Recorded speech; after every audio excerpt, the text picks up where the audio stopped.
도쿄 디즈니랜드가 여름을 맞아 시원한 신규 컨텐츠들을 준비했습니다. 베이맥스가 주인공인 워터퍼레이드도 있고 흠뻑 젖도록 놀이기구도 업그레이드했죠. 홀딱 젖을 수밖에 없는 테마구역도 있습니다. 그리고 도쿄 디즈니랜드에 숨겨진 히든 미키들을 찾아보신 적이 있나요? 도대체 이런 걸 왜 숨겼지? 싶을 정도로 깨알같은 비밀들을 찾아봤습니다. 이번 영상도 끝까지 보세요. 지난 7월 도쿄 디즈니랜드에 다녀왔습니다. 40주년 축제 중이기도 하고 여름을 맞아 물과 관련된 신규 컨텐츠가 줄줄이 공개가 된 때라서 방문했었죠.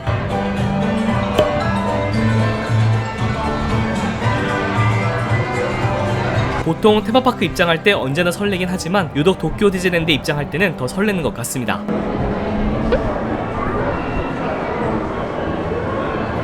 여러분 안녕하세요. 테마파크 버프 그리고 재건입니다.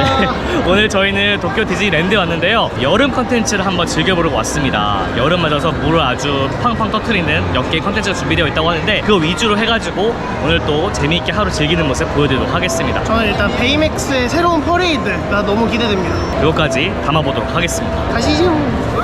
신규 여름 컨텐츠를 즐기는 것도 있었지만 이날 목표는 파크 곳곳에 숨겨진 미키, 히든 미키 찾기도 있었습니다. 언제 나올지 모르니까 잘 보세요. 입장하자마자 캐릭터들을 볼 수 있었는데요. 코로나 이후에 한동안 캐릭터 가까이 다가가지도 못했었는데 이제 그 제한이 풀려서 예전처럼 가까이서 사진을 찍거나 안아볼 수 있게 되었습니다.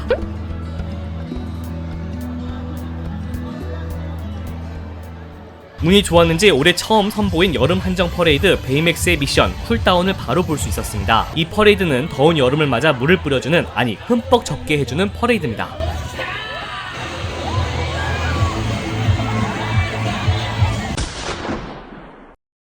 베이맥스가 사람들의 에너지 회복을 도와야 하는 미션을 수행한다는 설정인데요. 더운 날씨 때문에 사람들의 에너지가 떨어진 곳에 멈춰 물을 뿌려야 하는 게 베이맥스의 임무입니다. 참고로 이 퍼레이드는 기존 퍼레이드 동선을 한 바퀴 돌지만 신데렐라 캐슬 주변 광장에서만 물을 뿌리기 때문에 물을 맞고 싶다면 신데렐라 캐슬 광장에서 관람해야 한다는 사실 잊지 마세요. 총 2개의 퍼레이드 차량이 연이어 움직이는데 보기와는 다르게 실제로 관람하고 나면 생각보다 많이 젖더라고요. 뿌리는 물의 양이 굉장히 많은 편이었어요. 베이맥스 이번 첫 공연 봤는데 그냥 촬영을 어떻게 하면 좋을까 생각을 해가지고 그냥 한번 보자라고 했는데 물 안 맞을 줄 알았거든? 물을 이렇게 많이 맞았어요. 안경 보이세요 이거? 저도 옷이 이렇게 젖었어요. 너무 재밌어요. 저 원래 물에 젖는 거 별로 안 좋아하는데 재밌게 젖는 정도? 노래도 굉장히 신나고 개인적으로 워터 퍼레이드를 되게 좋아하는 편인데 이 정도도 되게 재밌는 것 같아요. 입장하자마자 이렇게 젖어버리는 바람에 아주 신나게 놀 수 있겠어. 그냥 마음 편하게 접는다 생각하고 놀면 될 것 같아요. 갑자기 기분 좋아졌어. 아까 너무 더워가지고 힘들었는데. 네. 젖은 김에 바로 스플래시 마운틴을 타러 갔습니다. 이 놀이기구는 후룸라이드 종류의 보트라이드인데 상당히 길고 내부에 볼거리가 많은 것으로 유명하죠. 원래도 좀 적긴 하지만 여름에는 맥스 버전으로 운영됩니다. 이렇게 새로운 경고문이 붙어있는데 더 많이 적게 되는 버전으로 운영되는 거죠. 스플래시 마운틴은 이제 도쿄 디즈니랜드에만 남아있습니다. 미국 디즈니랜드와 디즈니 월드에서는 현재 공주와 개구리 테마로 리뉴얼 공사 중이고 오리지널 버전은 이제 도쿄에서만 탈 수 있어요. 이 놀이기구의 하이라이트는 높은 곳에서 떨어지면서 물에 젖는 건데요. 여름 특별 버전은 여기에 장치가 추가돼서 완전 흠뻑 젖도록 운영됩니다.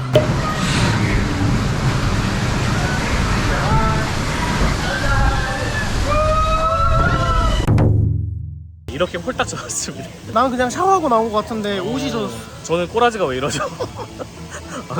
잘 안 보여요 여러분들. 제일 그 높은 데서 떨어지는 곳에서 평소보다 뭔가 물대포가 더 나갔던 것 같아요. 근데 아예 정신을 못 차리게 얼굴 쪽으로 물을 그냥 막 퍼부어요 뭔가.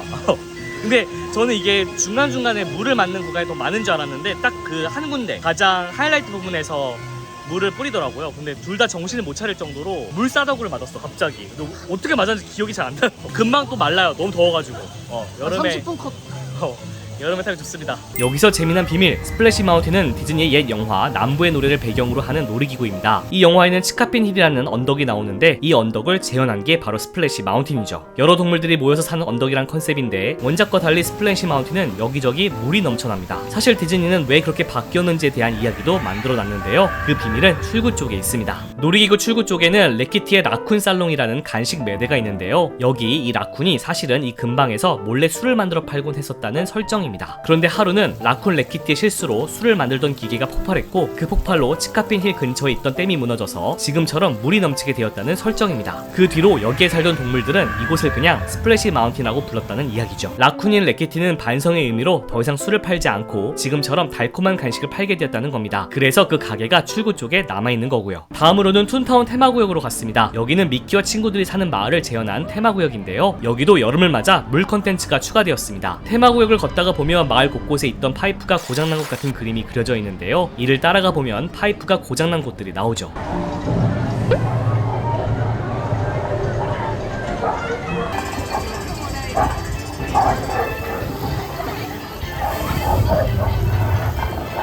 물을 맞을 수 있는 곳은 이렇게 영역 표시가 되어 있으니까 적기 싫다면 이곳을 피해 걸어 다니면 됩니다.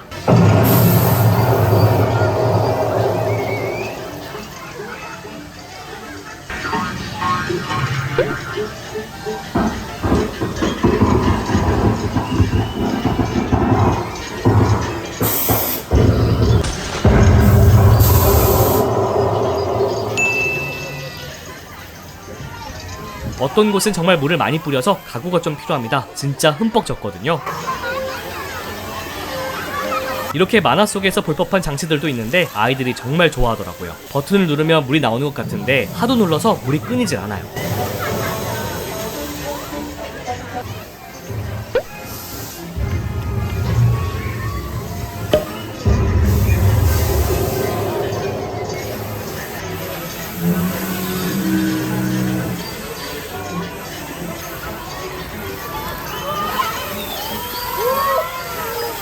아이들이 이렇게 얼굴을 들이대길래 따라해봤는데 앞니 나갈 뻔했습니다.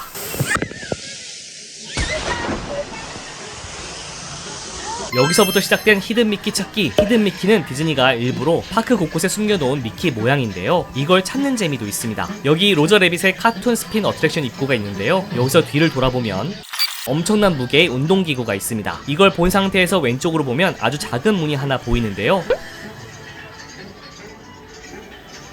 만화 속 캐릭터 누군가의 문이겠죠? 앉아서 이 문을 자세히 들여다보면 문 손잡이에 미키가 서 있는 모양의 표식이 새겨져 있습니다. 이런 걸 히든 미키라고 불러요. 다음에 방문하면 꼭 찾아서 인증샷 남겨보세요. 테마파크 버프 태그해주시면 제가 볼게요. 점심때가 되어서 이곳 툰타운 테마구역에서 식사를 하기로 했습니다. 방문한 곳은 휴이 듀이 루이의 굿타임 카페였습니다. 휴이 듀이 루이는 도날드 덕의 조카들입니다. 여기는 미키 손바닥 모양의 햄버거를 비롯해 미키 피자, 도날드 덕 발바닥 모양의 햄버거를 파는 곳이라 재미있는 식사가 가능하죠. 제구원이는 미키 피자, 저는 미키 손바닥 햄버거를 시켜봤습니다. 양이 살짝 적은 듯 보였지만 먹어보니 은근 배부르더라고요. 미키 손바닥 햄버거 안에는 치킨과 계란이 들어가 있습니다. 스크램블 에그 같은 게 들어가 있던데 그럭저럭 먹을만 했습니다.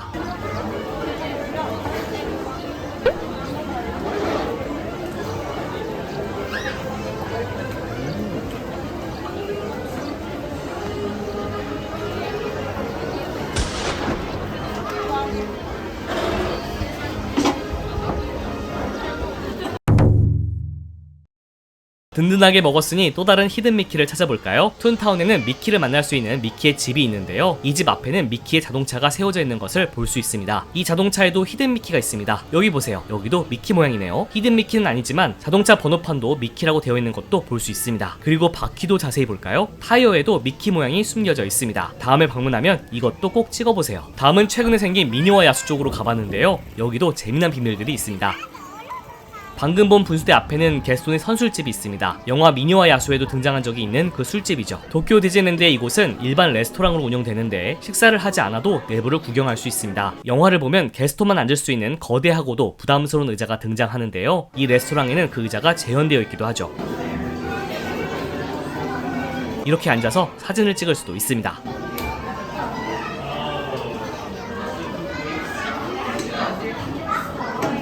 여기도 아주 기가 막힌 히든 미키가 있습니다. 분수대를 지나고 지금 소개한 게스톤의 선술집도 지나면 그 옆에 건물이 하나 있습니다. 이 건물 앞에 벤치가 놓여 있는데 그 벤치 뒤에 있는 창문에서 이곳을 열어보세요. 히든 미키가 숨어 있습니다.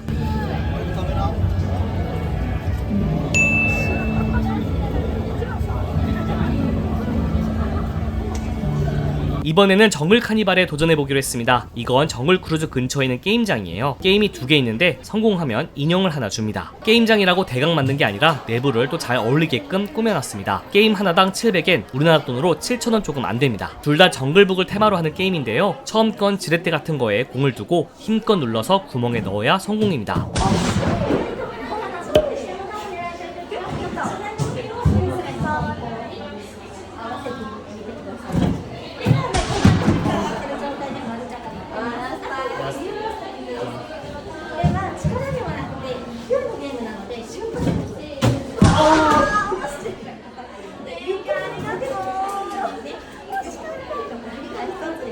실패하면 아쉽긴 하지만 게임에 참여하기만 해도 캐릭터 굿즈를 주긴 합니다. 실패하면 결국 저걸 700엔 주고 사는 꼴이죠.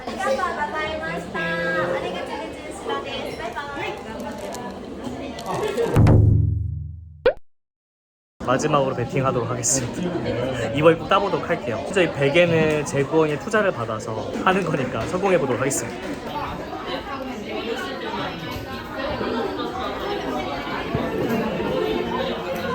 성공 시 주는 인형은 시즌마다 달라지는데 제가 갔을 때는 40주년 쿠션이더라고요. 마지막 기회예요. 여기서 더 이상 실패하면 손 털도록 하겠습니다. 얼마를 쓰셨죠? 1,100엔 썼어요. 여러분, 도박은 위험한 겁니다. 이 게임은 좀 더 어렵습니다. 둥근 공을 두고 균형을 잘 맞춰서 골 지점까지 넣어야 성공입니다. 중간에 공이 빠져나는 곳도 많고 골인 지점 바로 앞에 아예 밑으로 떨어지는 구멍도 있어서 어려워요.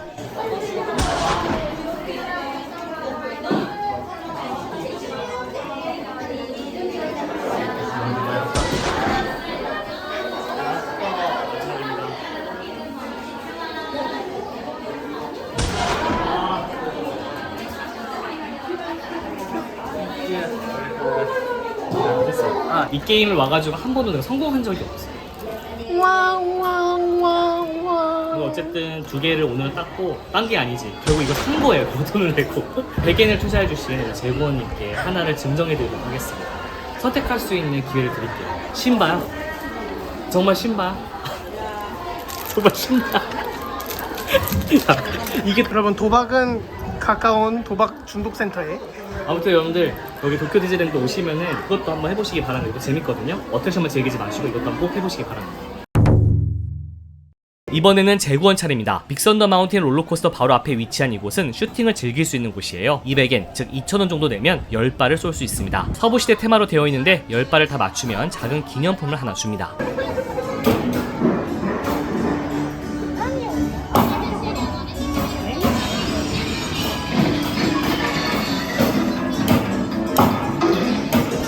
스코어가 어떻게 나온 거야? 7.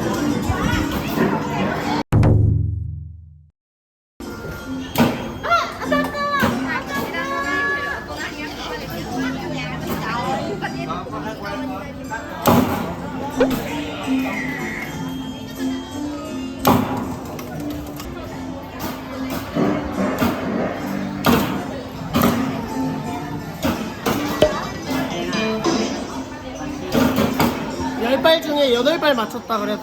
다음은 40주년 퍼레이드를 보러 갔는데요. 33도를 넘는 더위에도 퍼레이드 볼만한 장소를 찾기가 어려웠습니다. 전세계 디즈니랜드 중 도쿄가 퍼레이드 보기 제일 어려워요. 퍼레이드는 앉아서 봐야 하는 곳, 서서 봐야 하는 곳이 구분되어 있습니다. 그래서 잘 모르면 주변 캐스트에게 물어보는 것이 좋습니다.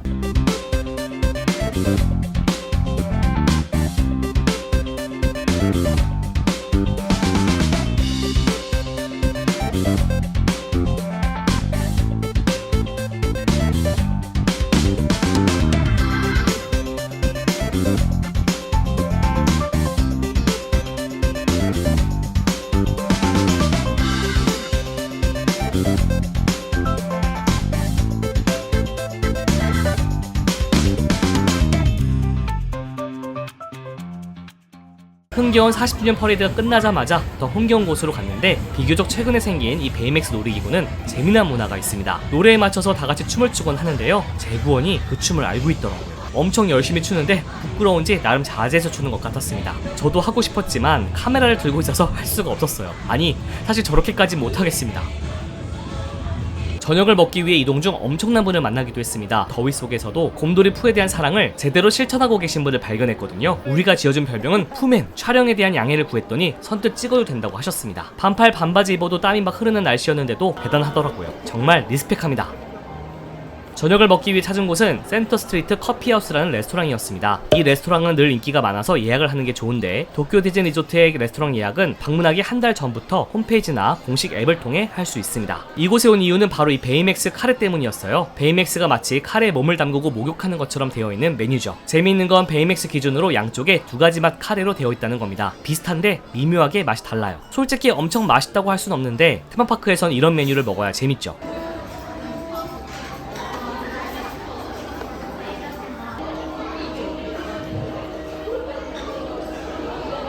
그리고 이건 콤비 플레이트입니다. 함박스테이크, 새우튀김, 오므라이스 등이 골고루 포함된 메뉴예요. 만일 둘이 간다면 베이맥스 카레랑 이거랑 하나씩 시켜서 나눠 먹으면 좋습니다.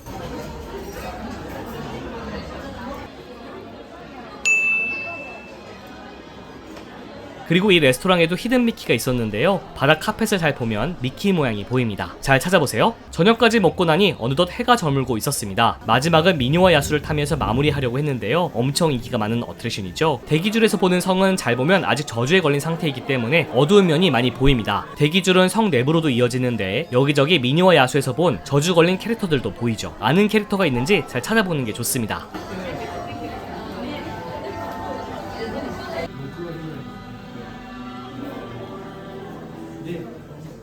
참, 대기줄에서 이곳을 지나면 찾아봐야 할 게 있는데 바로 히든 미키입니다. 우측 첫 번째 기사상이 들고 있는 창을 보면 미키 모양으로 구멍이 뚫린 걸 볼 수 있어요. 프리쇼가 시작됩니다. 미녀와 야수 놀이기구는 현재 도쿄 디즈니랜드에서 가장 인기가 많아서 대기 시간이 늘 긴 편인데요. 공식 앱을 통해 돈을 내고 디즈니 프리미어 액세스로 예약을 하든지 이른 아침보다는 늦은 오후나 저녁에 일반 대기를 노리는 게 좋습니다. 단 파크 폐장 시간 직전에는 대기를 일찍 마감하기도 하니까 너무 늦게 가면 안 되고요. 이어지는 대기줄에서는 야수의 그림자가 나타나는 부분이 있는데 우측 상단을 보면 역시 히든 미키를 찾을 수 있습니다. 대기하다가 보면 이렇게 열쇠들이 걸린 것도 볼 수 있어요. 이 중 하나가 없는데 프랑스어로 서쪽 탑이라고 쓰여져 있습니다. 야수가 있는 곳이죠. 그래서 야수 발톱 자국도 있는 거고요. 드디어 스테이션에 도착! 여기서 저 멀리 보시면 역시 히든 미키가 있습니다. 미키 모양으로 프라이팬 같은 것들이 걸려있죠. 미녀와 야수 놀이기구는 현재 오직 도쿄 디즈니랜드에서만 타볼 수 있는 어트랙션입니다. 재미없다, 시시하다는 분들도 계시긴 하지만 확실한 건 디즈니가 아니면 이런 어트랙션 만들기가 쉽지 않다는 겁니다. 미녀와 야수를 좋아하는 분들이라면 무조건 감동받을 수밖에 없고요. 끝나고 출구로 나오면 그냥 나가지 말고 뒤돌아서 히든 미키를 찾아보세요. 출구 쪽 높은 곳에 미키 모양의 구멍이 나 있습니다. 아주 작으니까 잘 찾아보셔야 해요. 참고로 끝나고 나면 저주가 풀린 상태잖아요. 그래서 출구 쪽은 성벽이 깔끔하게 표현되어 있습니다. 이것도 작은 팁입니다. 벌써 날이 저물었습니다. 도쿄 디즈니랜드에서 하루를 아주 알차게 지냈는데 여름 컨텐츠 위주로 아마 영상이 나갈 것 같긴 해요. 이것 때문에 도쿄 디즈니까지 올 건 아닌 것 같고 온 김에 여름 컨텐츠를 즐기면 좋지 않을까라는 생각이 듭니다. 도쿄 디즈니랜드 이야기는 가까운 미래에 또 이어집니다. 더 알찬 팁들이 있을 예정이니까 구독, 알람 설정 미리 해두세요. 오늘은 여기까지.